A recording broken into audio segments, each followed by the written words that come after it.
नमस्कार, स्वागत है आपका इनसाइट में। मैं हूं रामवीर श्रेष्ठ और इनसाइट में आज हम बात करेंगे ग्रीन एनर्जी की। आज हम बात करेंगे उस ग्रीन एनर्जी के चलते आत्मनिर्भर होते हुए भारत की। आज हम बात करेंगे कि किस तरह से ऊर्जा जो है उसके चलते और जो हरित ऊर्जा है उसके चलते भारत एक लंबी छलांग लगा सकता है। हम क्रांतिवीर फिल्म में नाना पाटेकर के डायलॉग को सुनते हैं जब वो फांसी उसे दी जा रही होती है और वो एक लंबा भाषण देता है जो कई बार दर्शकों को बहुत सोचने पर भी विवश करता है कि देश के बारे में वो ये बोलने की कोशिश करता है कि सुई भी नहीं बना पाते हैं आप।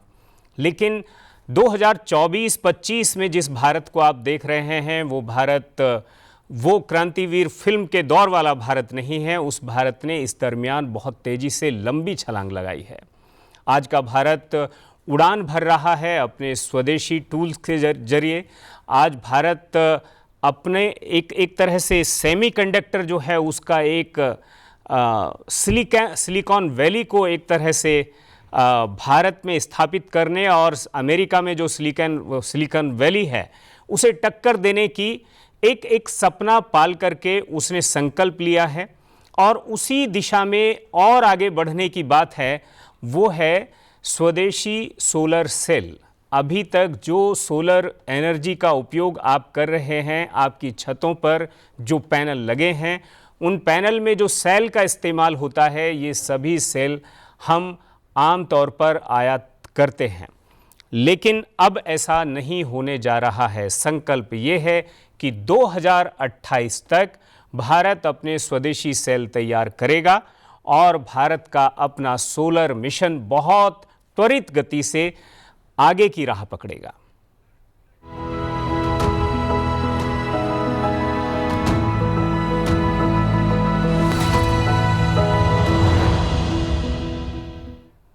जी हाँ, ग्रीन एनर्जी और आत्मनिर्भर बनता भारत, और इसके लिए जो लक्ष्य रखा गया है वो बहुत दूर नहीं है। 2 साल बीच में हैं, तीसरे साल ये संकल्प पूरा होने की बात है। इस संकल्प को लेकर के इनसाइट में हमारे साथ जो मेहमान जुड़े हैं जो इस पर बात करेंगे, उपेंद्र त्रिपाठी हैं, आप फॉर्मर एफडीजी हैं इंटरनेशनल सोलर अलायंस के, आपका बहुत बहुत स्वागत है। हमारे साथ पशुपति गोपालन हैं, चेयरमैन एंड सीईओ हैं फिनिक्स एनर्जी के, आपका बहुत बहुत स्वागत है। हमारे साथ कपिल मंत्री हैं, प्रेसिडेंट एंड ग्लोबल हेड हैं आप जिंदल ग्रुप के। तीनों साथी जूम पर हमारे साथ जुड़े हुए हैं, सभी का स्वागत है। उपेंद्र जी हमारे साथ हैं। उपेंद्र जी, पहले इस मसले में जो है प्रगति क्या है, इसके बारे में कुछ प्रकाश आप डाल सकेंगे? बहुत बहुत शुक्रिया। आपने ये एक बहुत इम्पोर्टेंट सब्जेक्ट है और अब जैसे तो बताया ना, जो भारत में काफी चेंज हुआ और वो सही बात है। हम जब 2014 में एमएनआर में सेक्रेटरी बन के आए थे ना मिनिस्ट्री में, तभी तो सोलर एनर्जी का प्राइस काफी ज्यादा था और इतना कुछ थे नहीं। अभी 10 साल में काफी हो चुका है। हमने सोलर में तो 100 गीगावाट कर चुके हैं और इंटरनेशनल सोलर अलायंस भी आ गई है। फिर भी जब इंपोर्ट देखते हैं तो काफी 83%, हमारा 85% हम इंपोर्ट करते थे, मतलब चाइना से, मलेशिया से। तो अभी उसी दिशा में काफी प्रोग्रेस हुई। हमारे ये तो 100 गीगावाट तक हो गया जो पैनल होने वाला, और 13 गीगावाट तक सेल भी अभी वेरियस स्टेज पे है। बट हमें जो 500 गीगावाट चाहिए 2030 तक, और उससे सोलर 400 हो सकता है, उसके लिए हमें और 100 गीगावाट ऐड करना है। इसका मतलब हमें 100 गीगावाट सेल कैपेसिटी चाहिए। अभी वो जितना चाहिए और जितना है, जो 13 कुछ है, उसमें काफी गैप है। सैंक्शन तो नए स्कीम्स है, पीएलआई स्कीम्स है और मैन्युफैक्चरिंग लिस्ट भी बने हुए प्रोडक्ट्स है। सब दिशा में सरकार स्टेप्स ले रहे हैं, बट गैप काफी भी है। क्योंकि 2030 तक ऑनरेबल प्राइम मिनिस्टर जो बताया कि हमें 500 गीगावाट करना है नॉन फॉसिल सोर्सेज से, इसमें सोलर ज्यादा होगा, मोस्टली अराउंड 380-400 गीगावाट तक। और ये भी बताया गया 2047 तक इंडिया कुछ 1800 गीगावाट बनाएगा नॉन फॉसिल फ्यूल या सोलर का। तो इसीलिए काफी हमें चाहिए। और ये सिर्फ सेल की बात नहीं है, हमें सिलिकॉन चाहिए, इनगट चाहिए और मॉड्यूल चाहिए, पैनल चाहिए, काफी चैलेंजेस भी है। बट अभी सही पॉलिसीज इन प्लेस, अभी तो हम बताते हैं तो तीनों चीज होता है, एक्टर्स, इंस्टीट्यूशंस, आइडियाज।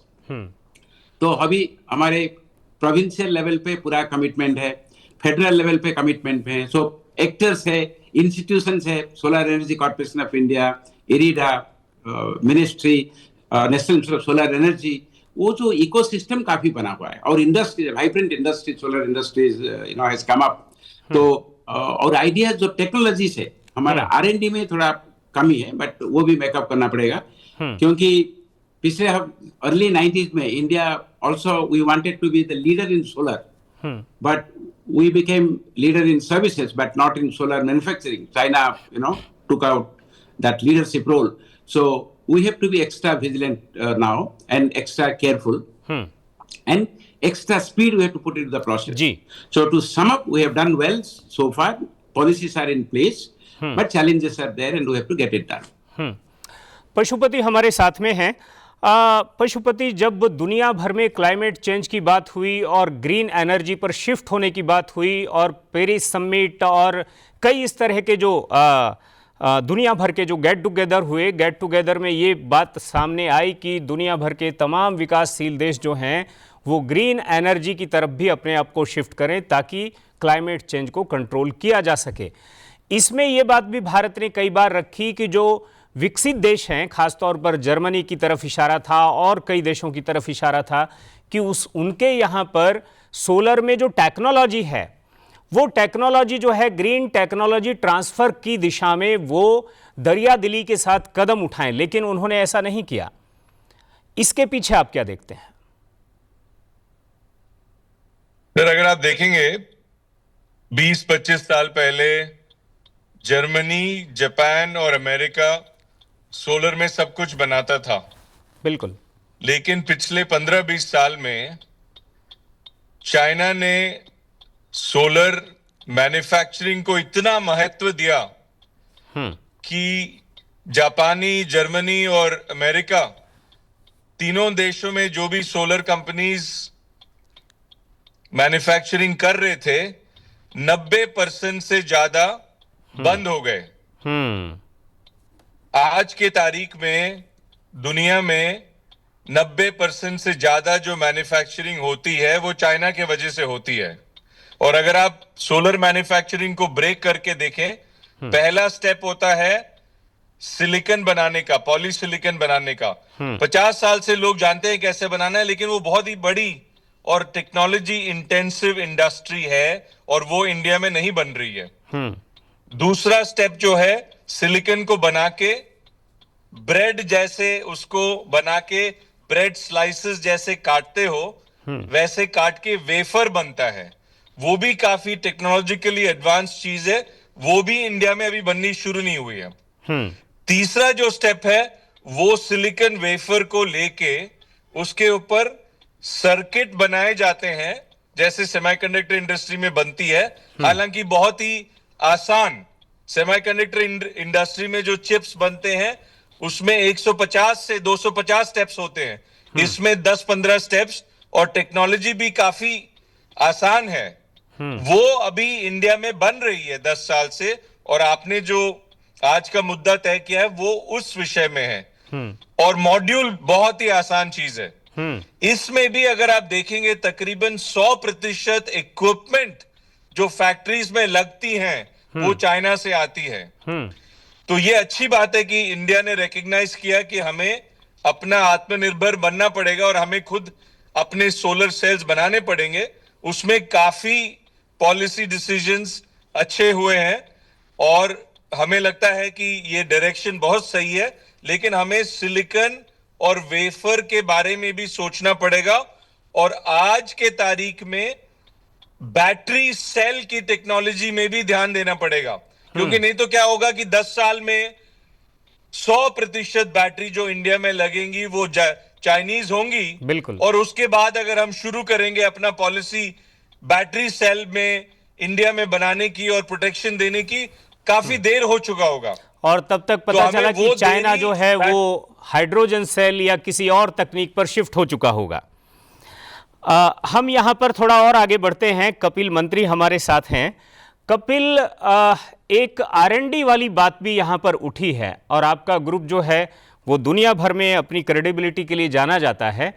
R&D को लेकर के जिंदल ग्रुप में कुछ प्रयोग हुआ है क्या? क्या प्रगति है? देखो, जो R&D हमारे ग्रुप के लिए एक इम्पोर्टेंट पिलर है, इम्पोर्टेंट स्तंभ है।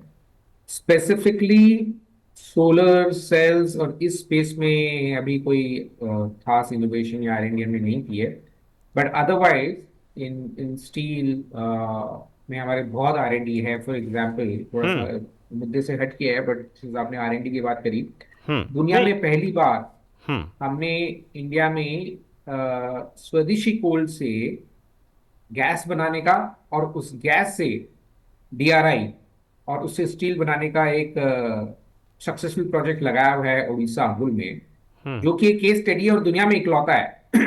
बिकॉज हमारे पास इंडिया में स्टील बनाने के लिए दो तरीके हैं। एक होता है मेटलर्जिकल कोल, कोकिंग कोल, जो इंडिया में बहुत कम उत्पादन है और लार्जली इंपोर्ट होता है।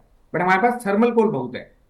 तो हमने, बिकॉज थर्मल कोल है और थर्मल कोल से गैस बनाने की टेक्नोलॉजी वर्ल्ड वॉर 2 के टाइम की है, हमने उससे गैस बनाई और उस गैस को यूज करके DRI बनाया। ऐसा प्रोजेक्ट पहली बार, इवन हार्वर्ड ने भी इस पे केस स्टडी लिखी है। तो सिमिलरली सोलर पे भी R&D करने के लिए गवर्नमेंट के प्रोत्साहन के साथ जरूरत है। एज पशु जी ने बताया, टेक्नोलॉजी काफी स्टैब्लिश्ड है, एडवांस है to a large extent.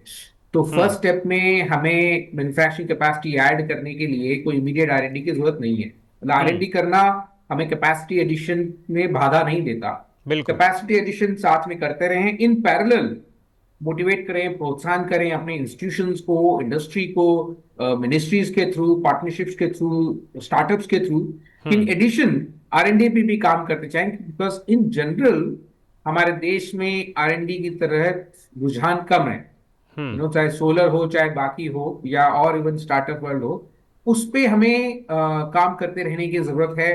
Because solar भी एक फास्ट मूविंग टेक्नोलॉजी की तरह है। मॉड्यूल के साइजेस कुछ और होते थे, एफिशिएंसी लेवल कुछ और होती है। तो हमें सिमिलरली बैटरी की, बिकॉज एफिशिएंसी के साथ, टेक्नोलॉजी के साथ कॉस्ट कम आती रहती है। तो अगर आप समय के साथ मूव नहीं करेंगे, टेक्नोलॉजी के साथ मूव नहीं करेंगे, बिल्कुल, तो अनवायबल हो जाएंगे। शुरू में गवर्नमेंट सपोर्ट कर सकती है ALM के थ्रू या डोमेस्टिक वायबिलिटी गैप फंडिंग के through, but eventually the goal should be कि जो भी हम लोकली प्रोड्यूस करें वो इंटरनेशनल प्राइसेस से, चाइनीज प्राइसेस से कॉम्पीट करें। और उसके लिए R&D का एक महत्वपूर्ण रोल। बिल्कुल। हमारे साथ पशुपति जुड़े हैं, उपेंद्र त्रिपाठी जी हमारे साथ जुड़े हैं। पशुपति, आप हमें ये भी बताने की कोशिश कीजिए कि जब 2028 में भारत अपने स्वदेशी सोलर सेल बना रहा होगा तो उस एनवायरनमेंट का फर्क क्या पड़ेगा? उसमें क्या सोलर जो पैनल हैं उनकी कीमतें कम हो जाएंगी, या भारत की जो अर्थव्यवस्था है उस पर उसका एक खास तरह का फर्क पड़ेगा? आप उसे किस संदर्भ में देखते हैं? सर, पहले तो आपको समझना पड़ेगा कि 2028 तक शायद पूरा इंडिया में जो मॉड्यूल लगेगा वो इंडिया के सेल के वजह से बनेगा। अभी ऑलरेडी जैसे आप प्रधानमंत्री आवास योजना, प्रधानमंत्री सूर्य घर योजना देखेंगे, उसमें जो घर घर सोलर लग रहा है वो इंडिया में बने हुए सेल से ही लग रहा है, क्योंकि उसको डोमेस्टिक कंटेंट रूल्स बोलते हैं। DCR के वजह से ऑलरेडी इंडियन सेल ही यूज हो रहे हैं। तो ये ऐसी बात नहीं है कि 2028 में होने वाला है, ये ऑलरेडी 10 साल से हो रहा है और कुछ कुछ प्रोग्राम में इसको मतलब यूज करना ही पड़ेगा और वही हो रहा है। ठीक है। तो आप पूछ रहे थे इसका क्या इफेक्ट होगा। हाँ, अभी अगर हम देखेंगे, जब आप चाइना से मॉड्यूल लेके आएंगे चाइनीज प्राइसेस पे, तो वो मान लीजिए 1 मेगावाट के लिए 1 करोड़ लग रहा है। और जब मॉड्यूल लेके आएंगे चाइना में, मॉड्यूल का मतलब है चाइनीज सेल चाइनीज मॉड्यूल, बिल्कुल। वो 1 करोड़ लगेगा मेगावाट के लिए, 45% ड्यूटी देने के बाद हम्म 1 करोड़।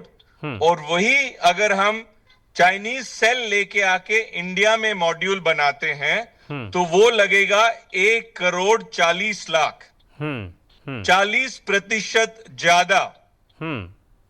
और जब हम कस्टमर्स को बोलते हैं कि इंडिया में बना हुआ सेल यूज कीजिए और उसी का मॉड्यूल बनाइए, वो लग रहा है आज के तारीख पे 2.5 करोड़ पर मेगावाट।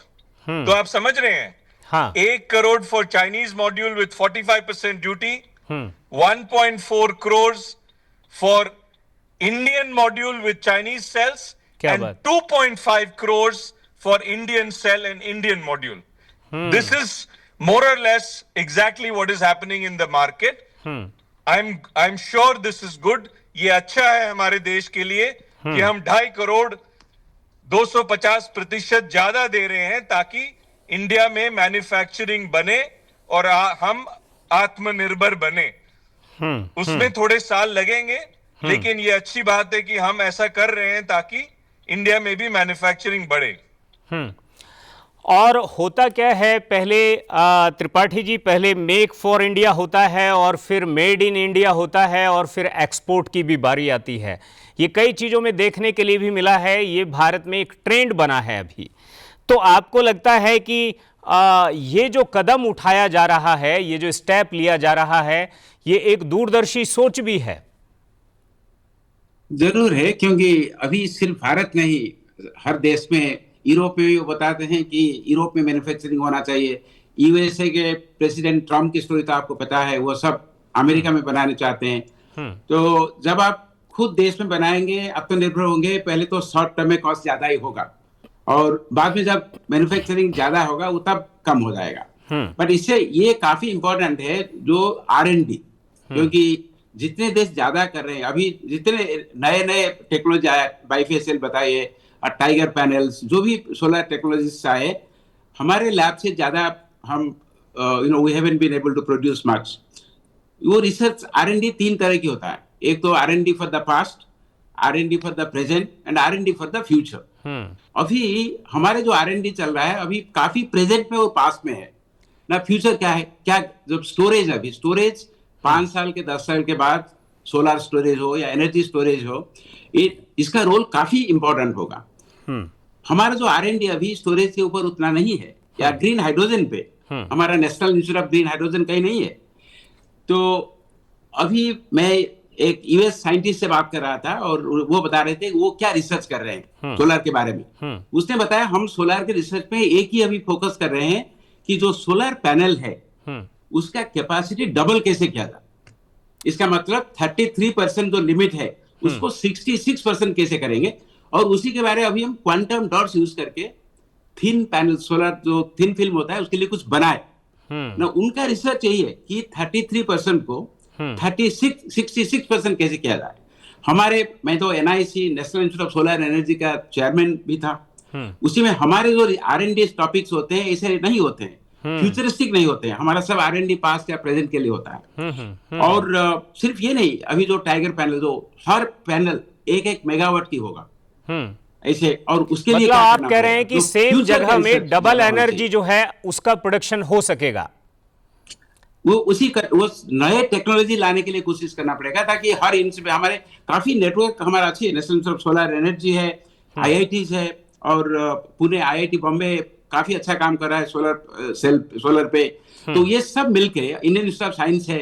अगर कुछ फ्यूचर जैसे 33% को हम, अभी जो सोलर पैनल उसका एक फिजिक्स लिमिट है, 33% से ज्यादा कैपेसिटी यूटिलाइज नहीं हो सकता है। इसको हम डबल कर सकते हैं, जो नानो पार्टिकल हो या क्वांटम डॉट हो, क्या टेक्नोलॉजी आके कर सकते हैं। वो दोज आर रिवोल्यूशनरी। वो जो पेरिस्कोपाइट अभी रिसर्च चल रहा है कि सोलर पैनल का कॉस्ट 1/10 हो जाएगा, वो अभी कमर्शियल है नहीं, बट जब कमर्शियल हो जाएगा तब मार्केट में रिवोल्यूशन होगा, मतलब फाइनेंशियल रिवोल्यूशन होगा। तो वो फ्यूचर के लिए भी काफी रिसर्च चाहिए अगर इंडिया वांट्स टू लीड। और मेरे ख्याल से वर्ल्ड वाइड रिसर्च जो है वो तेजी से इस पर बढ़ भी रहा है। पशुपति, हमने ये देखा कि जो कुसुम योजना है उसके अंतर्गत 2.5 एकड़ जमीन पर 1 मेगावाट की स्कीम दी जा रही थी, लेकिन अभी ये भी आया कि अगर उसमें पैनल आप चेंज कर देते हैं और हाइब्रिड अच्छे पैनल उसमें लेते हैं तो 1 एकड़ में ही आपका पूरी तरह से जो उतना कवरेज है, उतने से कवरेज से आप उतनी एनर्जी ले सकते हैं, यानी 1 मेगावाट एनर्जी आप ले सकते हैं। तो इसी को जो अभी त्रिपाठी जी बात कर रहे हैं, हमें इसी को और ज़्यादा इंटेंसिटी के साथ में और ज़्यादा उस तरह से सोचना होगा। उस तरह के पैनल हमें लाने होंगे, करने होंगे, या जो हम स्वदेशी पैनल की बात कर रहे हैं, स्वदेशी सेल की बात कर रहे हैं, ताकि कम जगह में और ज़्यादा एनर्जी हम प्रोड्यूस कर सकें। क्योंकि कई बार हमने देखा है कि कई बार लोग खेतों में खेती के एरिया को भी कवर कर ले रहे हैं। राजस्थान में कई बार पेड़ काटने पड़े हैं, कई बार कुछ समस्याएं, कुछ इस तरह की भी चीज़ें देखने में आ रही हैं। पशुपति फिर आप ठीक कह रहे हैं कि सोलर इंडस्ट्री में एफिशिएंसी जो है बढ़ता जा रहा है। हाँ, लेकिन हमें बहुत काम करना है सर। अगर आप देखेंगे, मेरी पिछली जो बात हुई थी, मैं कह रहा था आपको कि चाइना में जो चीज बन रही है 1 करोड़ में, हाँ, और चाइना जो 1 करोड़ में हमारे लिए यहाँ बेचने के लिए तैयार है 45% ड्यूटी देने के बाद, हमारे लोकल मैन्युफैक्चरिंग कंपनीज को वो 2.5 करोड़ में बेच रहे हैं। बिल्कुल। तो वो 2.5 गुना कौन दे रहा है? 2.5 गुना दे रहा है 1 करोड़ इंडिया के निवासी, जो ज्यादा पैसा दे रहे हैं, क्योंकि ताकि इंडिया में भी वो बल बने, वो शक्ति हो हमारे में कि हम भी चाइना जैसे कंपेटिटिव हो पाए। हमें सोचना पड़ेगा सर कि एनर्जी जो है बहुत ही कमोडिटाइज्ड चीज है। उसका लाइफ होता है 0 सेकंड, जैसे ये बनती है वो यूज हो जाती है। तो उसको हमें सबसे सस्ता बनाना पड़ेगा। तो मेरे हिसाब से R&D वहां पे जानी चाहिए, समझने के लिए कि क्यों चाइना में जो चीज 1 करोड़ पर मेगावाट बन के बिक रही है, शिप में बैठ के आके कस्टम्स में 45% ड्यूटी देने के बाद 1 करोड़ में वो काम हो रहा है, हमारे यहाँ क्यों 2.5 करोड़ हो रहा है? उसी विषय में R&D होनी चाहिए ताकि हम कंपेटिटिव बन सकें। तो दूसरा जो बोल रहा था मैं, बैटरी सेल, अभी क्या हो गया सर कि सबको समझ आ गया कि दिन में अगर सोलर ज्यादा लग जाता है तो वो डिस्कॉम्स के लिए बहुत बड़ा प्रॉब्लम है। हाँ। क्योंकि हमारे यहाँ दिन में ज्यादा इलेक्ट्रिसिटी नहीं कंज्यूम होती है, हम स्टिल अभी भी पूरे इंडस्ट्रियलाइज नेशन नहीं है। हाँ। हमारे यहाँ शाम के 3-4 घंटे 6 से 10 बजे और सुबह के 3-4 घंटे 6 से 9 बजे तक, जब लोग अपने घर में होते हैं, तब इलेक्ट्रिसिटी सबसे ज्यादा कंज्यूम होती है। लेकिन सोलर तो उस समय नहीं दे पाता, तो इसीलिए सोलर को स्टोर करके हमें वो सोलर वाली एनर्जी शाम के समय यूज करना पड़ेगा। उसके लिए बैटरी चाहिए, और बैटरी के लिए कोर जो टेक्नोलॉजी है वो बैटरी की सेल की है। और हम ताकि 10 साल पीछे ना पड़ जाएं चाइना से, हमें अभी तुरंत वो सेल मैन्युफैक्चरिंग का जर्नी शुरू कर देना चाहिए। उसके लिए जो भी सपोर्ट है कर देना चाहिए।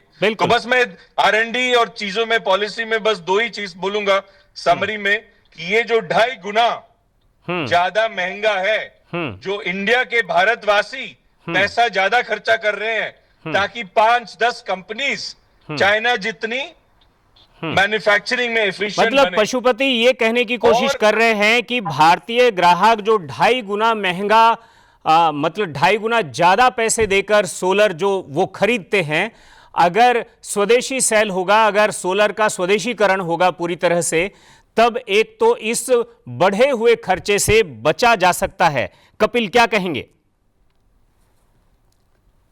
देखिए, इसमें टाइम लगेगा, एक जर्नी है। जो कशिश ने कहा वो बात सही है कि आज की तारीख में डोमेस्टिक सेल पे मॉड्यूल बनाना इस और काफी महंगा है कंपेयर टू चाइना से इंपोर्ट कर लेना। बट वो किसी भी जब जर्नी की शुरुआत में होते हैं, किसी यात्रा की शुरुआत में होती है, तो ऐसा होता है। बिल्कुल। ये चीजें चेंज होती है इकोनॉमीज ऑफ स्केल के साथ, लर्निंग के साथ, टेक्नोलॉजी अपग्रेडेशन के साथ, राइट। सो शुरू में होगा, पर ये बहुत ही महत्वपूर्ण है। लॉन्ग टर्म में एक तो इससे कॉस्ट कम आएगी, वो हमने देखा है। राइट? जब शुरू में मॉड्यूल बनाते थे इंडिया में, कोई कॉम्पीट ही नहीं कर पाता था। उसके बाद जब डोमेस्टिक वायबिलिटी गैप फंडिंग, ये वो कई सारी ALLM, ये सब स्कीम्स आई, आज मॉड्यूल अभी भी महंगे हैं चाइना के कंपैरिजन में, पर डिफरेंस बहुत कम हो गया है। बिल्कुल, अभी भी जब महंगे सेल हैं अपने और होंगे, इनको और सस्ता करते करना होंगे। होगा और इन पर और ज़्यादा इनकी एफिशिएंसी जो है उसको भी बढ़ाना होगा और एक जो बात R&D है वो भी शायद उसी डायरेक्शन में होगी। आखिर में उपेंद्र जी, आपका एक कमेंट हम इस पूरे के पूरे मसले पर जरूर चाहेंगे। नहीं, ये तो सहमत है कि वो पशुपति साहब ने जो बताया कि जो कॉस्ट डिफरेंस है जिसके लिए हम लॉन्ग टर्म के लिए सेक्रीफाइस कर रहे हैं, और वैसे मंत्री साहब ने जैसे बताया वो पहले तो ऐसे होता है और एज वी प्रोग्रेस वो कम होते जाएगा। बट ये हमारा ये इंपॉर्टेंट पॉइंट है, अगर चाइना ये कर सकता है इतने चीप तो हम क्यों नहीं कर सकते हैं। ये तो सही बात है, उनका कैपिटल कॉस्ट काफी कम है। पहले जब चाइना डिसाइड किया कि हम सोलर करेंगे और दुनिया में लीडर बनेंगे, उन्होंने तो चारों बैंक क्रिएट करके वो सोलर के लिए फंडिंग शुरू कर दिया और उसने बताया कि तुम प्रोड्यूस करो और जो तुम डिप्लॉय नहीं कर पाओगे, बेच नहीं पाओगे, एक्सपोर्ट नहीं कर पाओगे, हम खुद खरीदेंगे। तो ऐसे एश्योरेंस है कि उनका इंडस्ट्री काफी डेवलप हो गया। वो 140 कुछ इंडस्ट्रीज है जो 24/7 वो पैनल बनाते हैं और दुनिया के लिए बनाते हैं। क्या बात। और वैसे भी इंडिया में होना चाहिए और शायद होगा भी। हमारा पॉलिसी और संकल्प लिया गया है 2028 तक का। बहुत बहुत शुक्रिया सभी का। उपेंद्र जी आपका भी, पशुपति जी आपका भी और कपिल जी आपका भी बहुत बहुत शुक्रिया। और एक बात जो यहाँ पर निकल करके आई है वो दीगर बात यह है कि अगर 1 मेगावाट एनर्जी का सोलर प्लांट अगर आपको चाइना में लगाना है तो आप 1 करोड़ रुपए में लगा सकते हैं। वही अगर आपको भारत में लगाना है तो आज आप उसे 2.5 से 3 करोड़ रुपया खर्च करना पड़ता है।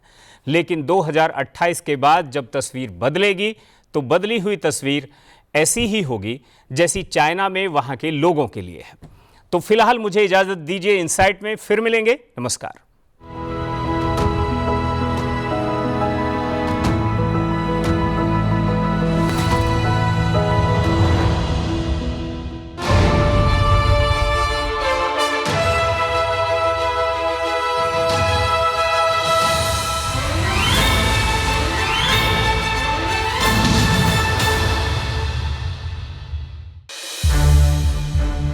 संसद टीवी के और भी प्रोग्राम्स देखने के लिए सब्सक्राइब करें हमारा YouTube चैनल और हाँ, इन्हें लाइक और शेयर करना ना भूलें।